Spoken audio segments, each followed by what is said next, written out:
আসসালামু আলাইকুম ওয়া রাহমাতুল্লাহি ওয়া বারাকাতুহু। আহলান ওয়া সাহলান ওয়া মারহাবান বিকুম আইয়ুহাল মুশাহিদুন ওয়াল মুশাহিদাত ফি ভিডিও জাদীদ। আরবি ভাষা আমাদেরকে শিখতে হলে আমাদেরকে শুরুতেই ছোট ছোট বাক্য দিয়ে আরবি ভাষা শিখতে হবে। শুরুতেই যদি আমরা বড় বড় বাক্য দিয়ে আরবি ভাষা শিখতে চাই, তাহলে দেখা গেছে আমরা ভয়ে এই আরবি ভাষার কাছে আর আসতে চাবো না এবং আমাদের আরবি শেখাও হবে না। তো আমরা ছোট ছোট বাক্য দিয়েই আরবি ভাষা শেখাটি শুরু করব ইনশাআল্লাহ।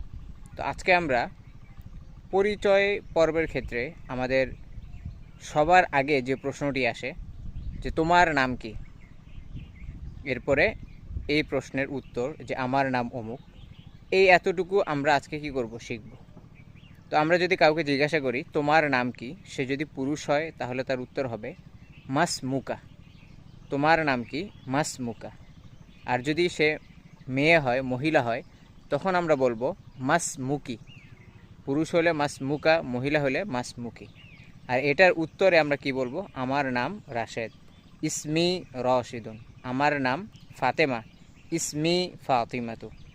তো এই হচ্ছে আমরা একটা প্রশ্ন শিখলাম পরিচিতির ক্ষেত্রে সবার আগে যেটি আসে। ইনশাআল্লাহ ধারাবাহিকভাবে আমরা সবগুলো শিখবো ইনশাআল্লাহ।